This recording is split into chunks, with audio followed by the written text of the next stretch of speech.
Hi, welcome to Pod and Deliver. Tonight's episode has Ruben and I welcoming Lily Perez.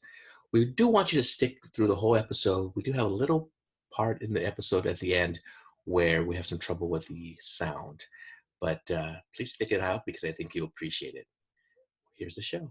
Good evening.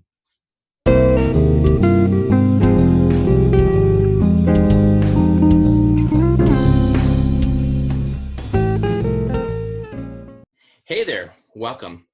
This evening we have a special guest, and our guest's name is Lily Perez. Welcome, Lily. How are you doing?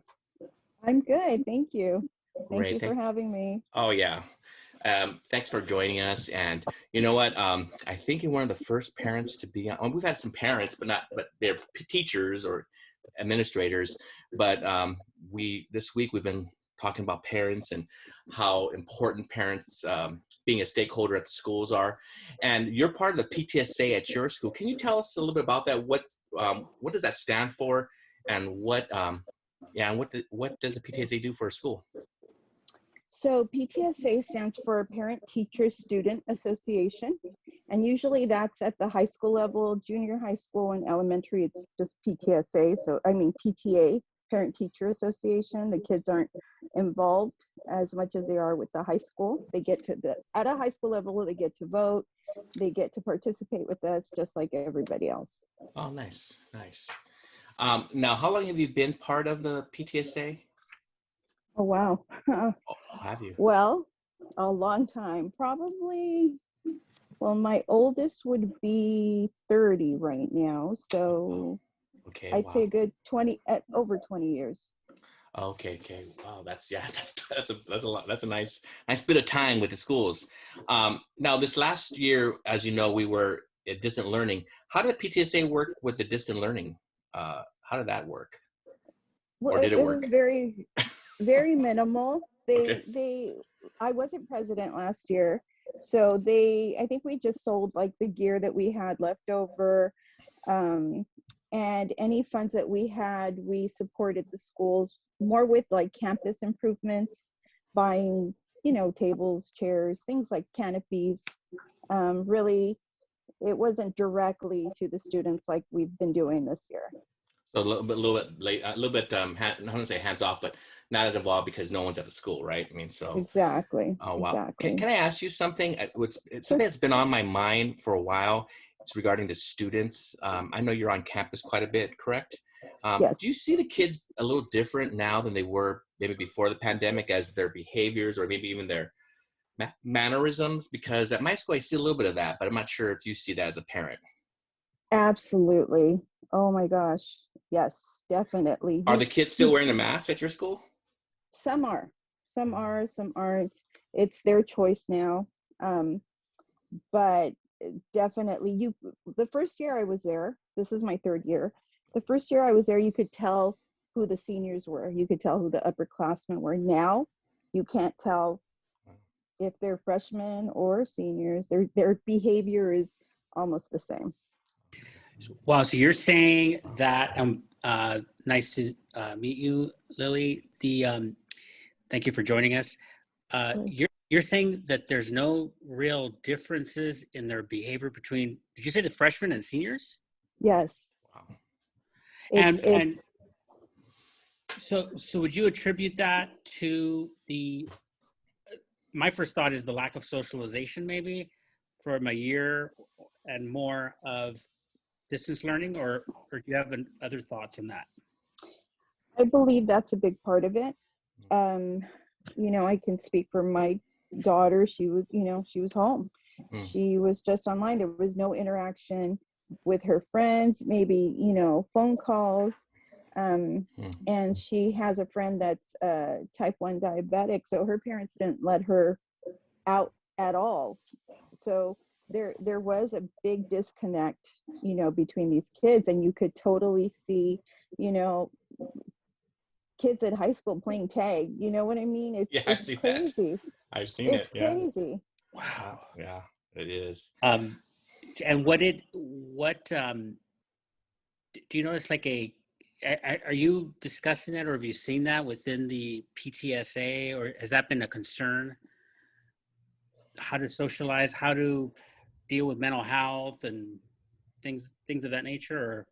Yes, we have brought it up to administration because we do meet with them, and I meet with them myself, just to kick things around. But I feel like they're overwhelmed as well with everything. They're trying to get back to normal.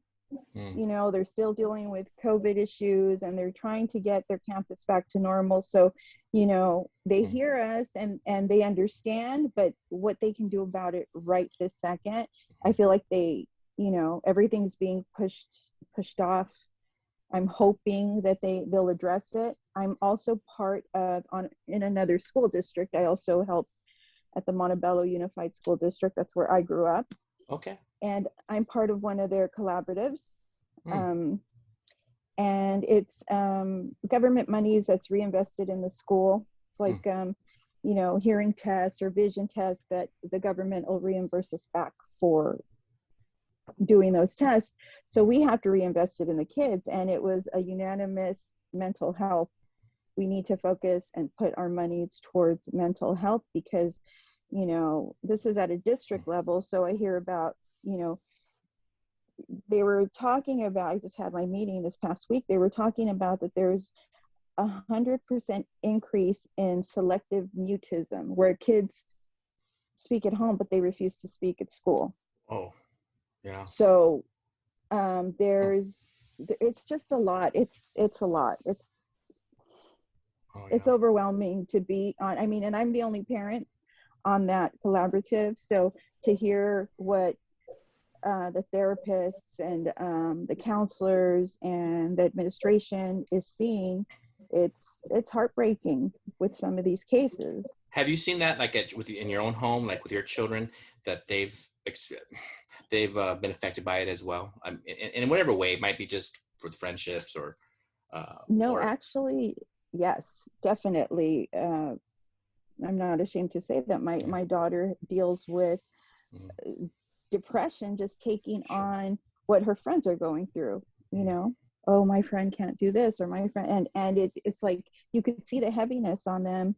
And, you know, I'm still a mom. I still want to protect her from different things. So no, you can't go here. No, you can't go there. And something that maybe when we grew up, it was like, you know, our parents didn't let us go. For them, it's devastating. It's you know, this major issue that they have a hard time with just accepting, you know, no. Right. Do they like, now at the school though, I know you're involved with, and you have meetings with the principal and the administration. Yes. Do they appreciate the PTSA? I mean, and if they do, how do they show that? I mean, because at my school, we don't have a strong parent program. That always concerns me. And I don't feel like they have much of a voice, which they should. I'm not saying they're having no voice, but not much of a voice. And how about you? Do you feel like you guys have a voice and you're able to meet with the admin and all that, and they support you? This year, definitely. But I think our situation is a little different. I pursue these people. I will go and ask them, what do you guys need? Can we do this? How about we do that? You know, I throw ideas out, and sometimes they'll say, yeah. And sometimes they'll say, well, you know, maybe next year, or, you know, I feel like they have so much going on that maybe some things they don't think about. And us as parents, we really don't realize the power that we have. Our voices, you know, if we're out there and we are persistent, we can get a lot of things done. For sure. I know at our school, in terms of the teaching aspect of it, it feels like the admin has sort of taken a step back and has kind of instructed the teachers, and maybe not directly to ease up a little bit on the workload of students. Have you noticed that too, Jacob, in your school, to ease up on the workload? Oh, for sure. I mean, but they're also busy with all the mandates and all that. So I think they've led up because of that, for sure. Right. And I guess that's one thing we can do as teachers. The other thing I've tried to do is discuss mental health more through journals. What do you do for mental health? Here are some strategies. Is there something else that we can do as teachers that will kind of address this issue? What would you like to see teachers do, Miss Lily? I think maybe take a little time to pay attention, you know, Mm, to the students. In my other collaborative, there was a situation that one teacher noticed a little girl behaving differently, a subtle difference, but it wasn't like her. So she got concerned and they investigated further, and this child was removed from the home because of things that were happening. So maybe just look at your students, notice the little differences, because it could be huge. I mean, they probably saved this little girl's life. She was a kindergartner and she was living through some horrific things at home, and a teacher caught it. yeah. You know, and it's thanks to that teacher that paid attention to this behavior that caught it, because we really don't know what's happening at home.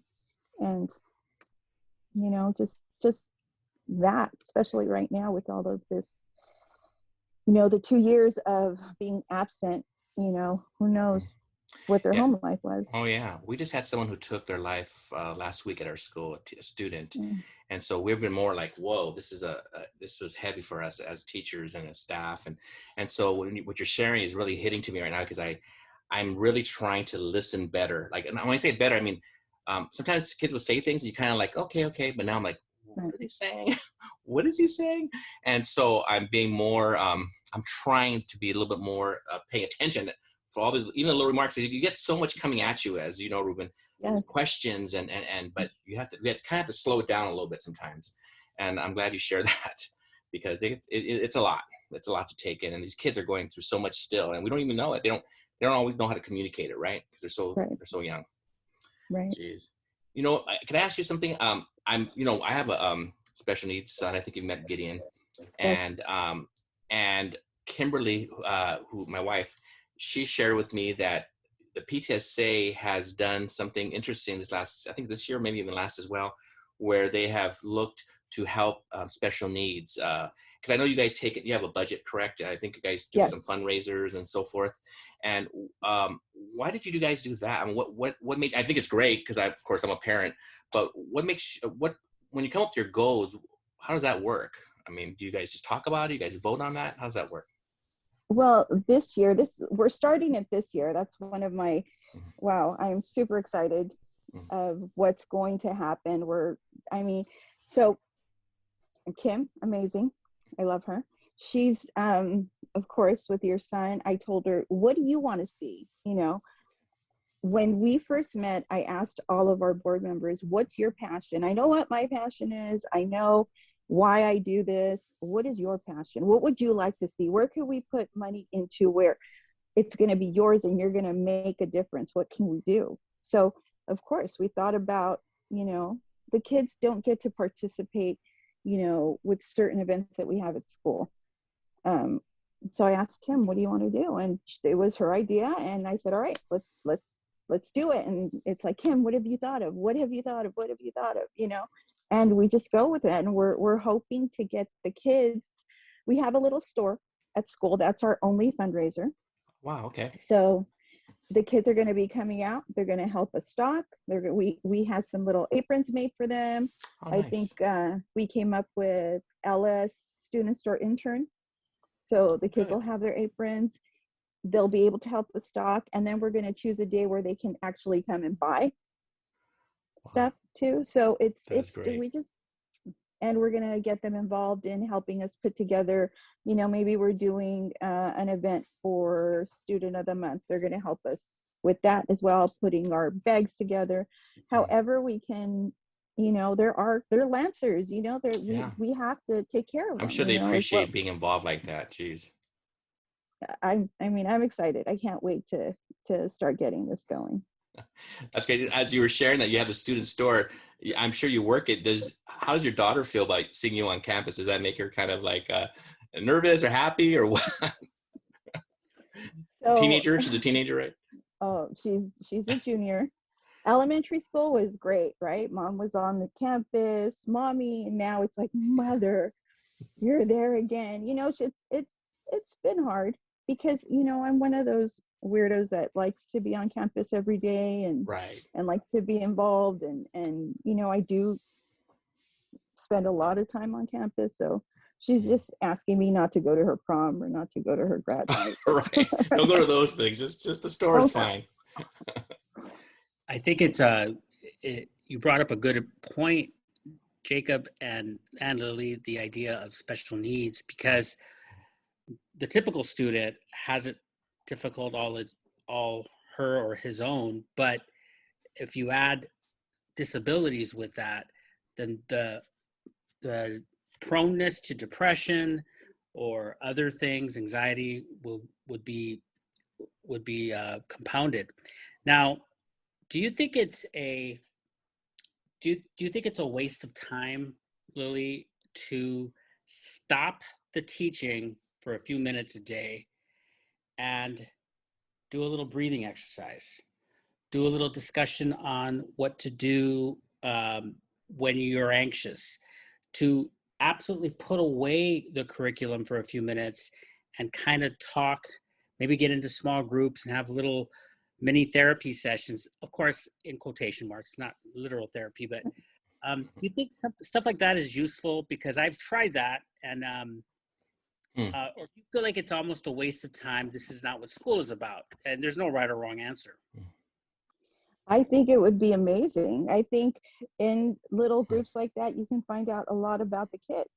You can actually, the kids that need the extra help, or the kids that are going through something, those are the opportunities that you have to listen to, see what their conversations are like, or even if you break out in groups, if another student will come to you and say, hey, so-and-so said this, and I'm a little concerned, just things like that. I mean, I totally believe in, if you're pounding the kid all day long, they need a little distraction. They do. For sure.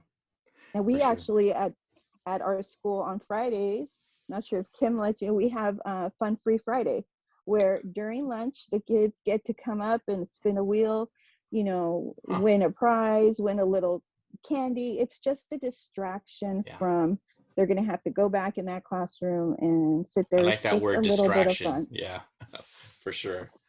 Lily, this week we've been talking, Ruben and I were doing some episodes like I shared, and one of the questions we asked was regarding, should parents get involved in curriculum and instruction? For example, in some parts of this country, there's dialogue going on where there's some things that are being taught in the class where parents are saying, wait a minute, I'm not sure if I'm too happy with that. And sometimes they pull their kids out, and there's a lot of back and forth, fighting. And I don't want to say bickering, but I guess bickering. How do you feel about that? Do you feel that parents should get involved in student curriculum instruction if they see something that they don't feel like maybe is right? They speak up. What do you think about that? I feel both ways. There are some things that I feel like maybe shouldn't belong, in the classroom, but at the same time, our world is changing. There's kids out there that are dealing with hard things, and we need to support them. We need to, whether we agree with it or not, or whether, we have to support them. And as far as our kids, we're teachers also, we have to teach our kids what our beliefs are. We teach them, eventually they make their own decisions. I think, I'm torn, but I believe that, in school, they'll teach them what they have to teach them, what they're supposed to teach them. And at home, it's my job to make sure that I teach them what our values are, what our beliefs are, and then they're going to decide. Yeah, and it actually strengthens a student if they get different viewpoints. I try to tell my students that, but of course, some students might be more influenced than others, easily influenced. But I personally welcome the input of parents. I like when I get an email, hey, I have a question about this. I actually don't get very many of those. And so I don't know about you, Jacob, or you. Something just popped in my head, Ruben. I'm not sure if this has ever happened to you, but 2 or 3 times in my career, I've actually had a parent follow the student to each class because the kid is Yeah, maybe I've having had. some, and that kid, I think mostly because of behavior, and that kid behaved really well after that. They did, you know, I think it was more because of behavior issues, as I remember.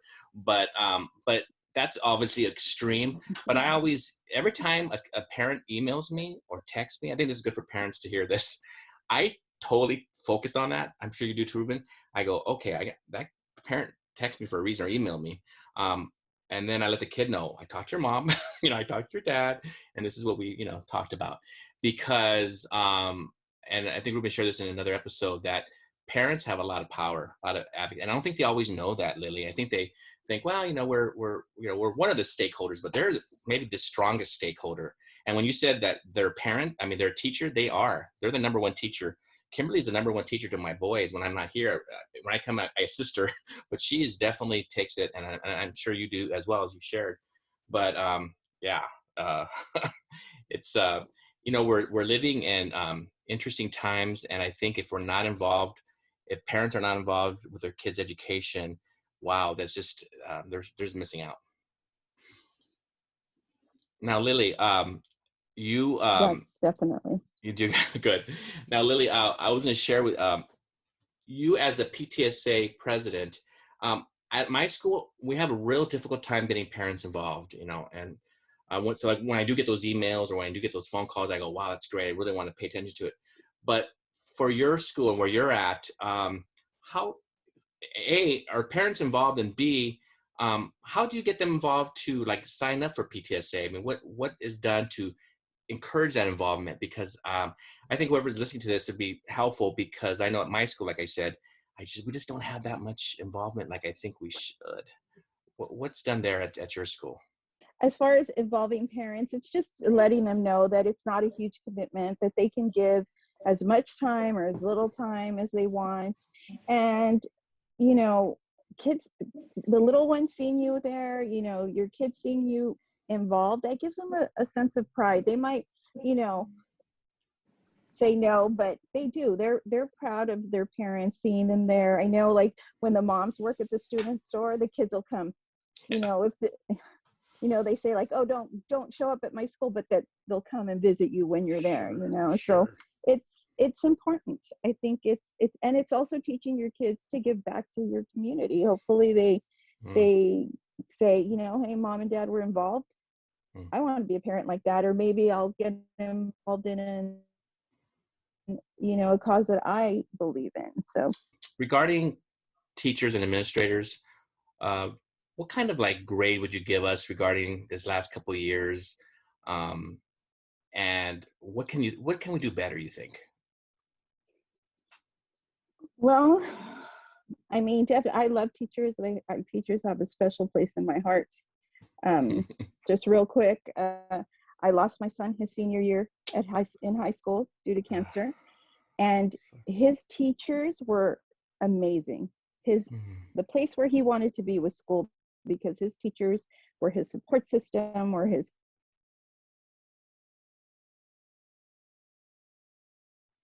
I believe that teachers shouldn't have to spend their own money for things that schools should provide and organizations like ours can provide. So that being said, I think you guys all have an A+ in my book. There is that, you know, 0.1%. I've had, you know, some hard dealings with teachers as well. Sure. um, but for the most part, you guys are like superheroes to me. To me, Um, you know, it's amazing what you do, mm. especially the amazing teachers that teach with their heart. And And And thank you for the A+. I don't think I've received an A+ in my life. yeah, no, you thank you. guys have everything that you've had to go through. I mean, it's been crazy. You guys have had a tough couple years too. Yeah, and I think it's good to talk to someone like you who's a parent, because you know what, it's important to have that stakeholder there to encourage, not only to encourage us, but we want to be encouraged. I know at my school sometimes the parents give us some goodies and just to remind us how special we are, or at least we think we're special. But I think you guys do the Yeah, same you thing at are. your school, right? And I Yes. know your teachers, because I know some of the teachers there on that campus, and they say that you guys spoil them. So that is so great that you do that. I want to encourage other parent groups out there to continue doing that as well, Yes. because we do appreciate it. Do you get that too, Ruben, at your school? I always appreciate when a parent comes in and supports and sends an email or anything is always welcome. I do want to say, Lily, that I'm very sorry for your loss. And it's amazing your strength and your purpose. And I'm really, that really speaks to me how hard you work and how much you care about your daughter, that you are continuously working for her. So thank you for being with us. Yeah, thank you for all your work and working with my family as well. So, Of course. well, He's amazing. Oh, thanks. Well, you know what? Listen, we wish you a good night, and thank you for being on Pod and Deliver, and we'll talk soon. Thank you. Thank you for having me. Bye. Bye-bye.